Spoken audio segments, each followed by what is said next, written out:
আমরা বরাবরই আমাদের যে সংগঠন আছে নকশিকাঁথা, এই সংগঠনের পক্ষ থেকে আমরা সবসময়ই পায়ে চালিত যে রিক্সা চালক আছেন তাদের সহযোগিতা করে থাকি।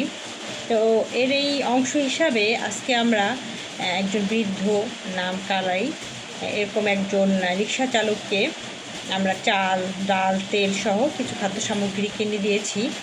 আসলে উনি খুবই অসহায়, রিক্সা চালাতে পারেন না।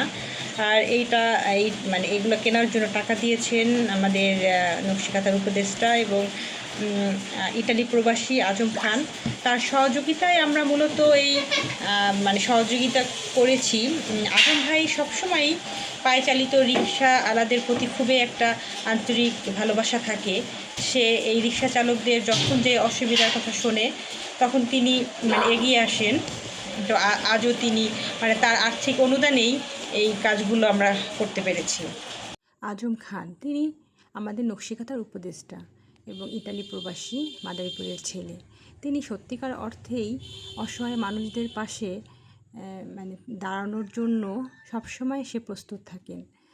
বিশেষ করে এই পায়ে চালিত যে রিক্সা চালকগুলো আছেন তাদের জন্য তো কোনো কথাই নেই। তাদের কোনো কষ্টের কথা শুনলে তিনি সবসময় তাদের পাশে থাকেন। এমনই একজন রিক্সা চালক কানাই, তার বয়স হয়ে গেছে, রিক্সা চালাতে পারে না। পায়ে চালিত রিক্সা এই রিক্সায় তিনি মানুষ উঠলে সে চালাতে খুব কষ্ট হয়। এই জন্য তিনি কিছু মাল টেনে যতটুকু টাকা আয় করেন তা দিয়ে তার সংসার চালাতে কষ্ট হয়।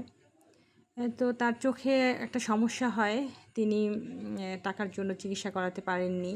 এই কথা শুনে আজম খান 5,000 টাকা পাঠিয়েছিলেন আমার কাছে। কিন্তু এই কানাই সে চিকিৎসা করাবে না, তার খুব ভয়, তাকে অপারেশন করাবে, ডাক্তার বলেছে অপারেশন করতে, এই জন্য সে ডাক্তারের কাছে যায় না। অনেক দিন তার অপেক্ষায় ছিলাম, তাকে বুঝিয়েছি যে অপারেশন করানো দরকার নাই, ডাক্তার হয়তো ড্রপ দিবে, চশমা দিবে। তারপরে সে কথা শুনতে রাজি না, সে ডাক্তারের কাছে যাবেই না। পরে কি করব, ঘরে নাকি তার চাল নেই, তাই চাল সহ কিছু খাবার কিনে দেওয়া হলো। যে আমাদের চালটা দিছে আল্লাহ তাদের ভালো রাখো, আল্লাহ তুমি ভালো রাখো। দোহার জন্য আমি দোয়া করি, আল্লাহ তুমি দোয়া করি। যে চালটা দিছে আমাদের জন্য আমি দোয়া করতেছি, আল্লাহ তুমি তারা ভালো রাখো, আল্লাহ।